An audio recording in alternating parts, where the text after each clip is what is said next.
పొట్టకూటి కోసం విదేశాలకు వెళ్లిన మహిళ విఘాత జీవిగా తిరిగి రావడంతో ఆ కుటుంబం శోకసంద్రంలో మునిగిపోయింది. మరికొద్దిసేపట్లో ఇంటికి వస్తుందని అనుకున్న అమ్మ ఇక రాదని తెలియడంతో ఆ చిన్నారి పరిస్థితి మరింత దయనీయంగా మారింది. ఏజెంట్ల మోసం ఒకవైపు, విధి వంచన మరోవైపు ఆ కుటుంబాన్ని చిన్నాభిన్నం చేశాయి. పశ్చిమ గోదావరి జిల్లాలో జరిగిన ఈ సంఘటనకు ప్రతి ఒక్కరి చేత కన్నీరు పెట్టిస్తోంది.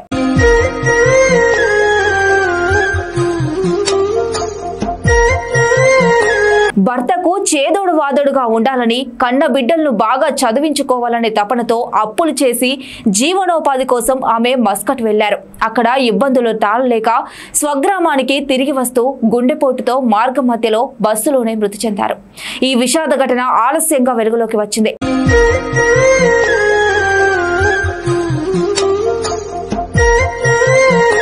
బొంత సత్యపద్మకు పశ్చిమ గోదావరి జిల్లా అత్తిలి మండలం మంచిలికి చెందిన ప్రభాకర్ తో 15 ఏళ్ల కిందట వివాహమైంది. వీరికి 2 పిల్లలు. కూలీ పనులు చేస్తూ కూడబెట్టిన డబ్బులకు అప్పు చేసి తెచ్చిన మరికొంత నగదు కలిపి విజయవాడకు చెందిన మహిళా ఏజెంట్కు 2 లక్షలు చెల్లించి 2 ఏళ్ల కిందట సత్యపద్మ మస్కట్ వెళ్లారు.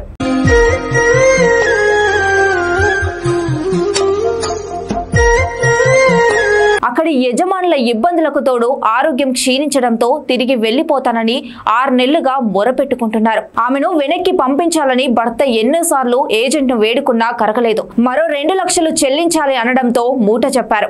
మరో వారం రోజుల్లో తిరిగొస్తుందనుకుంటే ఆమె విఘాత జీవిగా తిరిగొచ్చారు. ఏజెంట్కు డబ్బులు చెల్లించిన తర్వాత ఎటువంటి సమాచారం ఇవ్వలేదు. ఈ నెల 30న పంపిస్తామని 24నే పంపించేశారు.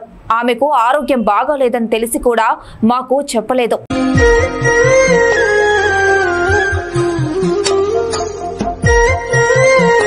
మస్కట్ నుంచి హైదరాబాద్ వచ్చి తణుకు బస్ ఎక్కింది. మస్కట్ నుంచి వెళ్తున్న మహిళ గుండెపోటుతో మృతి చెందినట్లు విజయవాడ బస్సు డిపో నుంచి 24న సాయంత్రం మాకు ఫోన్ చేసి చెప్పారు.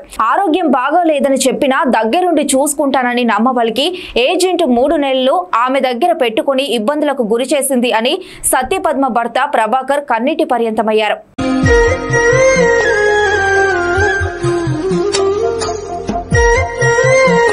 పిల్లలు బాగా చదువుకోవాలని అనుకున్న ఆ తల్లి కొద్ది రోజుల్లో ఇంటికి వచ్చేస్తుందన్న సమయంలో ఇలా తిరిగి రాని లోకాలకు వెళ్లిపోయిందని తెలిసి ఆ 2 చిన్నారుల మనోవేదన ఆరోగ్య రోదనగా మారింది. కువైట్ నుండి తిరిగి వస్తున్న తల్లి తీసుకొచ్చిన బ్యాగులో పిల్లలకు కొత్త బట్టలు, బూట్లు, పిల్లల ఉన్నత చదువు కోసం ట్యాబులు తీసుకొచ్చింది. కానీ వాటిని పిల్లలకు ఇవ్వకుండా తల్లి మృత్యువాత పడింది. అమ్మను తలుచుకొని పిల్లలు పడుతున్న వేదన ప్రతి ఒక్కరిని కలవర పెడుతోంది.